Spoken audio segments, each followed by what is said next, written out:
ఓం శ్రీ మహాగణాధిపతయే నమ. ఓం శ్రీ గురుభ్యో నమ. ఓం శ్రీ సాయినాథాయ నమ. శ్రీ మాతృసాయి బాబావారి సచరిత్రలో ఈరోజు శ్యామ మాధవరావు దేశపాండే గురించి తెలుసుకుందాం. బాబాకు శ్యామతో ఉన్న అనుబంధం ప్రత్యేకమైంది. బాబా తానే స్వయంగా మనది 72 జన్మల సంబంధమని శ్యామతో చెప్పారు. చెప్పడమే కాక శ్యామ బాబా పట్ల చూపించే చనువు చూస్తూనే వారి బంధుత్వం అర్థమవుతుంది. శ్యామ బాబాను నోరారా దేవా అని పిలుస్తాడు. కానీ అతడు బాబాను భగవంతునిలా కాక తన తండ్రిలా భావిస్తాడు. ఒక పిల్లాడికి తల్లి దగ్గరుండే చనువును మాత్రమే అతను బాబాపై చూపించాడు, కానీ గురువుగానో భగవంతునిగానో భావించలేదు.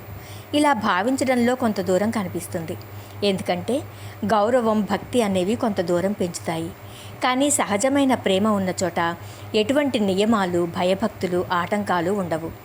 అందుకే ద్వారకామాయిలో ఉన్న అన్ని నిబంధనలకి ఇతను అతీతుడు.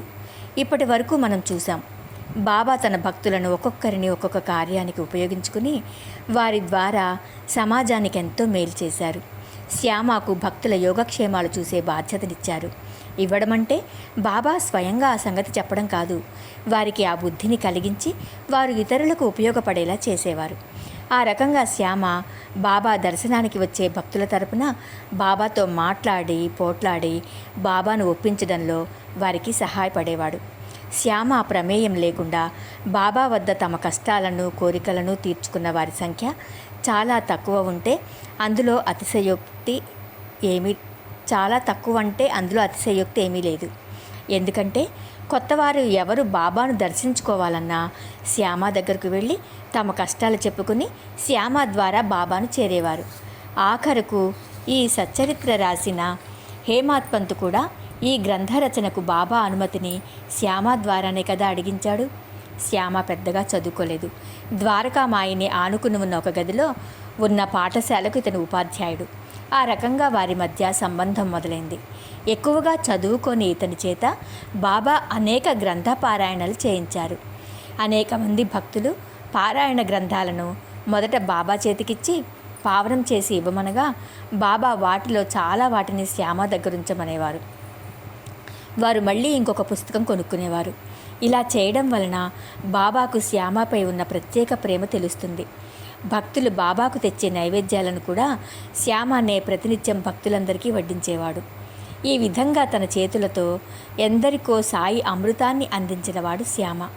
ఈ గ్రంథం మొత్తం జాగ్రత్తగా గమనిస్తే శ్యామకు బాబా దగ్గరున్న స్థానం అర్థమవుతుంది.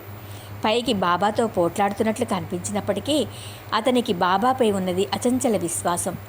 ఎవరైనా నోటి మాటలతో వాటిని చెప్పమనడం అంటే బాబానే తమకు సర్వస్వమని, బాబాపై పూర్తి విశ్వాసం ఉందని మొదలైనవి చెప్పడం తేలిక. కానీ సమయం వచ్చినప్పుడు దాని మీద నిలబడగలడమే నిజమైన ప్రేమ. శ్యామ వేలును పాము కరిస్తే అతను విషం తీయించుకోవడానికి ఎక్కడికి వెళ్లకుండా నేరుగా బాబా దగ్గరికే వచ్చాడు.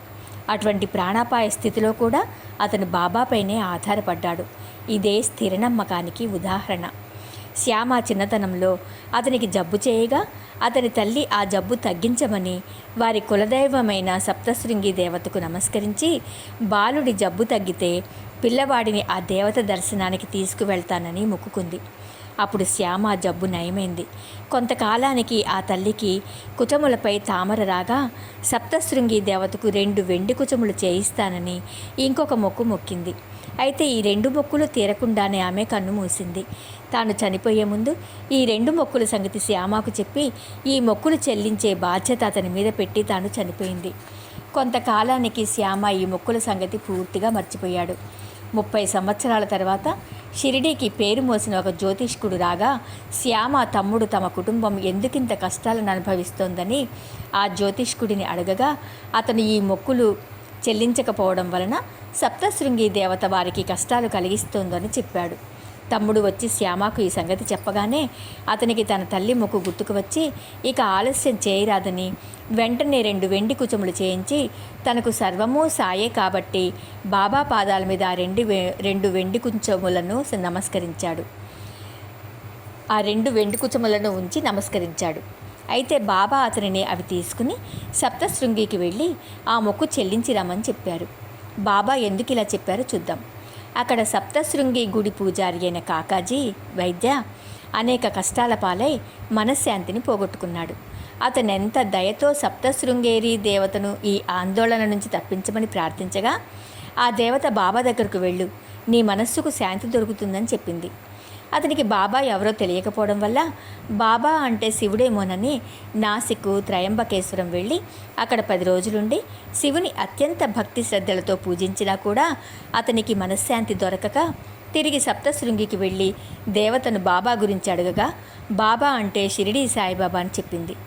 అతనికి అప్పటి నుండి ఎప్పుడెప్పుడు షిరిడీ చేరి బాబాను దర్శించాలా అనే ఆతృతతో ఉన్నాడు. అయితే యోగిని దర్శించడం అన్నది సామాన్య విషయం కాదు. భక్తుడు ఎంత వేదనతో ఆతృతతో భక్తి విశ్వాసాలతో ఉంటాడో అంత త్వరగా అతని కోరికను సద్గురువు నెరవేరుస్తాడు. కాకాజీ విషయంలో జరిగిందదే. బాబా కాకాజీ కోసమే శ్యామను మొక్కు తీర్చుకునే నెపం మీద సప్తశృంగి పంపించారు. ఈ సంగతులేవీ భక్తులిద్దరికీ తెలియవు. శ్యామ బాబా ఆదేశం మేరకు సప్తశృంగికి వెళ్ళి మొక్కు చెల్లించడం కోసం పూజారిని కలిసి తాను షిరిడీ నుంచి మొక్కు చెల్లించుకోవడానికి వచ్చానని చెప్పగానే కాకాజీ ప్రేమతో మైమర్చిపోయాడు. వాళ్ళిద్దరూ సాయి లీలల గురించి మాట్లాడుకున్న తర్వాత శ్యామ మొక్కు చెల్లించుకొని ఇద్దరూ కలిసి షిరిడీ చేరి బాబా దర్శనం చేసుకున్నారు. కాకాజీ బాబాతో ఏమీ చెప్పలేదు. బాబా కాకాజీతో ఏమీ అనలేదు. అయినప్పటికీ అతనికి ఆందోళన మొత్తం దర్శనంతోనే తీరిపోయింది. అతను ఆనందాన్ని తృప్తిని పొందాడు. బాబా ఆశీస్సులతో ఇంటికి వెళ్ళాడు. ఇలా భక్తులకు శ్యామ వలన బాబా చేయించిన సేవ అద్భుతమైనది. ఇక మేఘశ్యాముని విషయానికొస్తే మొదట ఇతడు బాబాను మహమ్మదీయుడేమోనని అనుమానించి నమ్మలేదు. బాబా కూడా ఇతనిని దగ్గరకు రానియలేదు. అటువంటి స్థాయి నుంచి మేఘుడు బాబా తప్ప తనకింకెవరూ లేరన్న స్థితికి ఏ విధంగా చేరుకున్నాడో పైకి చూపించిన కోపంలోని ప్రేమ ఏమిటో ఇప్పుడు తెలుసుకుందాం.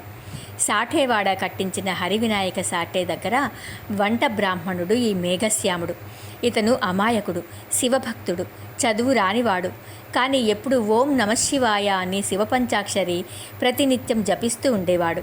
ఇతనికి గాయత్రి మంత్రం కానీ సంధ్యావందనం కానీ తెలియవు. సాఠేకు అమాయకుడైన మేఘునిపై ప్రేమ కలిగి అతనికి గాయత్రి మంత్రం నేర్పించాడు.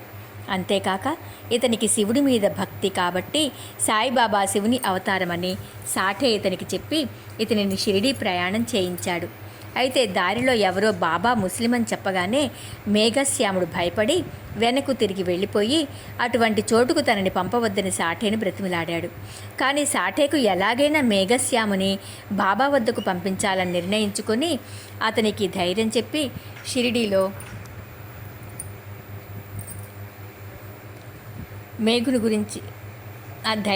షిరిడీలో ఉంటున్న తన మామగారికి మేఘుని గురించి ఒక ఉత్తరం రాసిచ్చి మేఘునికి ఎలాగైనా బాబా అనుగ్రహం కలిగేలా చేయమని కోరాడు. మేఘుడు ఆ ఉత్తరం తీసుకుని బాబా దగ్గరకు వెళ్ళాడు. బాబా కోపంగా ఈ వెధవను తన్ని తగిలేయండని అరిచారు. అంతేకాక మేఘుని వైపు తిరిగి నీవు గొప్ప జాతి బ్రాహ్మణుడివి, మేము తక్కువ జాతి ముస్లిమును. నువ్విక్కడికి రావడం వలన నీ కులం చెడిపోతుంది, కాబట్టి వెంటనే ఇక్కడి నుంచి వెళ్ళిపో అని గర్జించారు. ఈ మాటలు విన్న మేఘుడు వణికిపోయాడు. అతనికి తన మనస్సులో ఉన్న ఆలోచనలు బాబాకెట్లా తెలిసాయో అర్థం కాలేదు.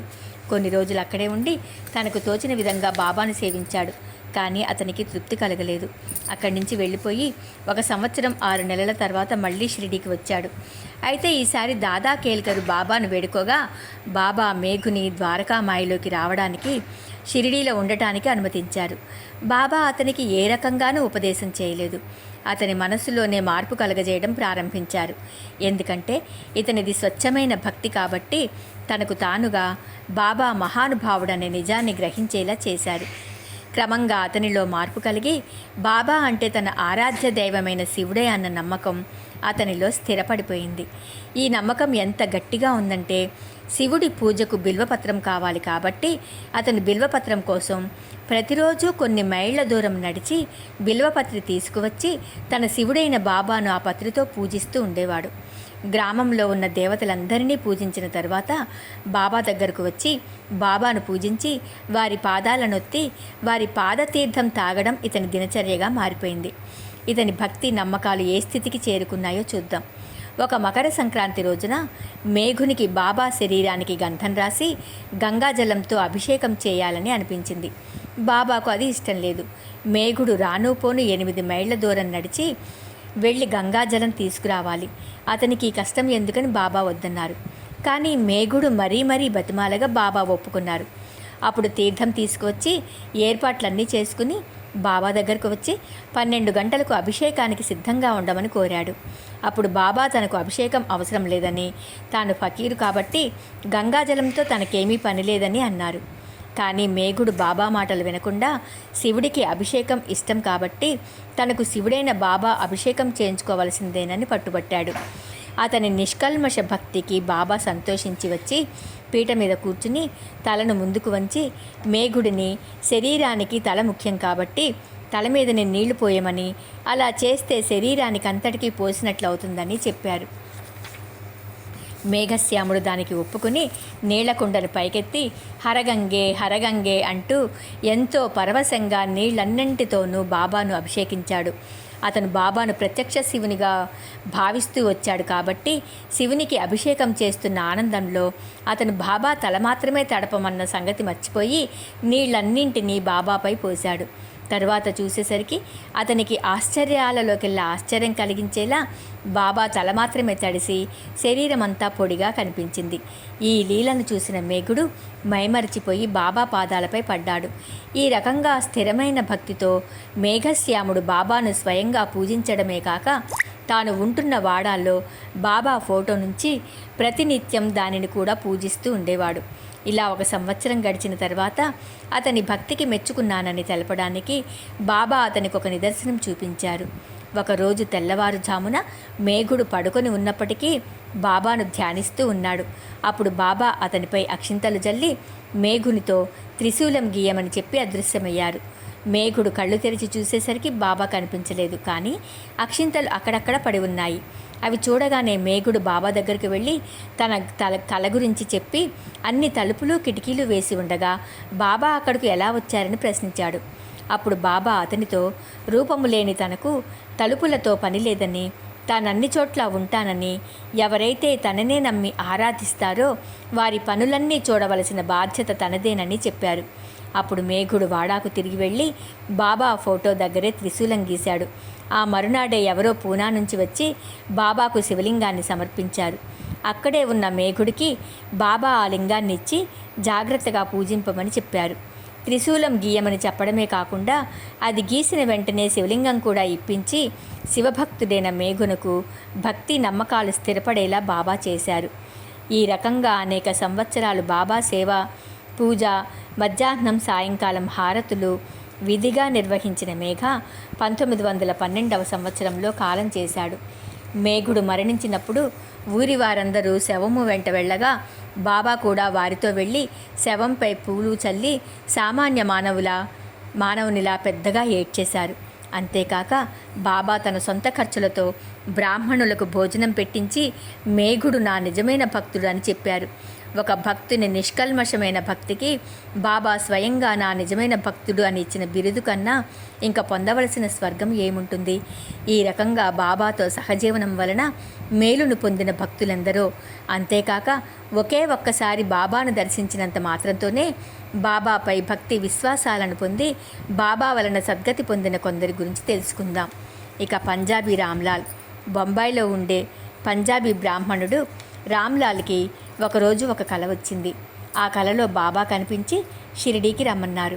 అయితే రామ్లాల్కు బాబా ఎవరో, ఎక్కడి వారో ఏ వివరాలు తెలియవు. కాబట్టి ఏం చేయాలో అతనికి అర్థం కాలేదు. అయితే ఎవరినైనా మనం పిలిస్తే వచ్చే వాళ్ళ ఏర్పాట్లు కూడా మనం చూడాలి కదా. ఈ విషయంలో కూడా బాబానే ఆ ఏర్పాట్లు చేశారు.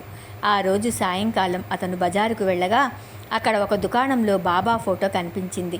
తనకు కలలో కనిపించిన మహానుభావుడు ఈయనేనని గుర్తించి వెంటనే వివరాలు తెలుసుకుని షిరిడీకి వెళ్ళి బాబా దర్శనం చేసుకుని ఎంతో ఆనందం అనుభవించి బాబాను వదిలి వెళ్ళలేక షిరిడీలోనే తన అంత్యకాలం వరకు గడిపి అక్కడే ప్రాణాలు వదిలిన ధన్యుడు. అంటే దీనిని బట్టి మనకు తెలిసేదేమిటంటే ఇక్కడ బాబా ఎవరో కూడా తెలియని రామ్లాల్ను బాబానే స్వయంగా పిలిపించుకుని అతనికి సద్గతిని కలగజేశారు. అంటే బాబా తాను ఎవ్వరిని అనుగ్రహించాలనుకుంటారో వారిని తన వద్దకు రప్పించుకుంటారని తెలుస్తోంది. ఇక విజయానంద్ అనే మద్రాసు సన్యాసి మానస సరోవర యాత్రకు బయలుదేరి దారిలో బాబా కీర్తిని విని బాబా దర్శనం చేసుకోవటానికి షిరిడి వచ్చాడు. అప్పుడు అక్కడ అతనికి హరిద్వార్ నుంచి వచ్చిన సోమదేవ స్వామి కలిశాడు. అప్పుడు విజయానంద్ ఆ స్వామిని మానస సరోవర యాత్రా విశేషాలు అడిగాడు. అప్పుడు ఆ స్వామి ఆ యాత్రలో ఉన్న కష్టాలన్నీ చెప్పాడు. మానస సరోవరం గంగోత్రికి 500 మైళ్ళ పైన ఉన్నదని, ప్రతి 50 క్రోసుల దూరానికి భాష మారిపోతుంటుందని, అక్కడి ప్రజలు చాలా అనుమానస్తులు కాబట్టి వాళ్ళు యాత్రికులను రకరకాలుగా ఇబ్బంది పెడుతుంటారని చెప్పాడు. ఎంతో ఉత్సాహంతో బయలుదేరిన వాడు కాస్త ఇది విని యాత్రను మానుకున్న తరువాత అతను బాబా దర్శనానికి వెళ్ళి సాష్టాంగ నమస్కారం చేయగా బాబా కోపంతో అక్కడ ఉన్న వాళ్లతో ఈ పనికిమాలిన సన్యాసిని అక్కడి నుంచి తరిమివేయమని, అతని సాంగత్యం మనకు అవసరం లేదని అన్నారు. అవును మరి, ఎంతో ఉత్సాహంగా బయలుదేరిన వాడు ఎవరో ఏదో చెప్పారని తన సంకల్పాన్ని మర్చిపోయి తన ప్రయాణాన్ని మానుకోవడం ఏమిటి? సన్యాసి అంటే దేని మీద అభిమానం ఉండకూడదు. మరి అలాంటిది ఈ విజయానంద్ శరీరం మీద ప్రేమతో యాత్రను మానుకున్నాడు కాబట్టి బాబా అతని సాహచర్యం వద్దని చెప్పారు. సన్యాసికి బాబా తత్వం తెలియకపోవడం వల్ల ఇది వినగానే అసంతృప్తి చెందాడు. అయితే అప్పుడు ఉదయం దర్బారు జరిగే సమయం. మసీదు భక్తులతో నిండిపోయి ఉంది. భక్తులందరూ బాబాను రకరకాలుగా పూజిస్తున్నారు. కొందరు బాబా పాదాలకు అభిషేకం చేస్తున్నారు, కొందరు కళ్ళకద్దుకుంటున్నారు, ఇంకొంతమంది బాబాకు అత్తరు చందనాలు రాస్తున్నారు. ఈ విధంగా జాతి మత భేదాలు లేకుండా అందరూ ఎవరి మనసుకు తోచినట్లు వాళ్ళు సేవ చేసుకుంటున్నారు. బాబా ఎంతో ప్రసన్నంగా అందరి సేవలు గ్రహిస్తూ ఉండడం చూసి ఈ విజయానందునికి బాబా తనను కోపగించినా అతనికి మాత్రం బాబా మీద ప్రేమ కలిగింది. ఎందుకంటే బాబా తన భక్తుల పూజలను గ్రహించడం చూస్తే ఆ సన్యాసికి ఎంతో ఆనందం కలిగి అతను ఆ స్థలం వదిలి వెళ్ళలేక అక్కడే కూర్చుండిపోయాడు. ఆ రకంగా 2 రోజులు గడిచాయి. తరువాత అతని తల్లి ప్రాణాపాయ స్థితిలో ఉందని అతనికి ఉత్తరం వచ్చింది. ఆఖరి చూపు కోసం అతను తల్లి దగ్గరకు వెళ్ళాలనుకున్నాడు. అయితే షిరిడీలో ప్రవేశించిన తర్వాత ఎవరైనా సరే బాబా అనుమతితోనే షిరిడీ వదిలి వెళ్ళాలి కాబట్టి అతను బాబా అనుమతి కోసం వచ్చి తన తల్లి సంగతి చెప్పి తన తల్లిని చూడాలనుకుంటున్నానని చెప్పాడు. అయితే సర్వజ్ఞుడైన బాబా ఆ తల్లి అప్పటికే చనిపోయినట్లు గ్రహించి అతని తల్లిని అంత ప్రేమించేవాడైతే సన్యాసం ఎందుకు పుచ్చుకున్నాడని అడుగుతూ కాషాయ బట్టలు కట్టిన వానికి దేని మీద అభిమానం ఉండకూడదు కాబట్టి వాడాకు వెళ్ళి ఓపికతో కొద్ది రోజులు కూర్చోమని చెప్పారు. ఎవరైతే భగవంతుని పాదాలకు శరణాగతి పొందుతారో వాళ్ళు సకల కష్టాల నుంచి తప్పించుకుంటారు. అంతేకాక ఎవరైతే భగవంతుని ధ్యానం చేసి మననం చేస్తారో భగవంతుడు వాళ్లకు పరుగున వచ్చి సాయం చేస్తాడని చెప్పి విజయానందుని పుణ్యము ఎక్కువ కావడం వల్ల షిరిడీకి రాగలిగాడని చెప్పి మనస్సును ప్రశాంతంగా ఉంచుకుని శ్రద్ధతో భాగవతమును 3 సప్తాహాలు పారాయణ చేస్తే అతని భ్రమలు తొలగి శాంతి చేకూరుతుందని చెప్పారు. విజయానందుని మరణం కూడా దగ్గరవడం వలన బాబా అతని చేత భగవద్ధ్యానం మొదలు పెట్టించారు. విజయానందుడు బాబా చెప్పిన ప్రకారం మర్నాటి నుంచి నిర్మలమైన మనస్సుతో లెండీబాగులో ప్రశాంతంగా కూర్చుని భాగవతం 2 పారాయణలు పూర్తి చేశాక అలసిపోయాడు. వాడాకు వచ్చి 2 రోజులుండి 3వ రోజు బడే బాబా ఒళ్ళో తలపెట్టుకుని ప్రాణాలు వదిలాడు. బాబా ఒక రోజంతా శవాన్ని అలాగే ఉంచమన్నారు. ఎందుకంటే అతను ఎక్కడి నుంచో షిరిడీ చేరి ప్రాణాలు వదిలాడు. తర్వాత పోలీసు వాళ్లతో గొడవ లేకుండా బాబా ఈ రకంగా చేసి మర్నాడు అతనిని యథావిధిగా సమాధి చేయించి సన్యాసి సద్గతికి సహాయపడ్డారు. సర్వం శ్రీ సాయినాథుని దివ్య చరణారవిందార్పణమస్తు. ఓం నమః శివాయ. ఓం శ్రీ సాయినాథాయ నమః.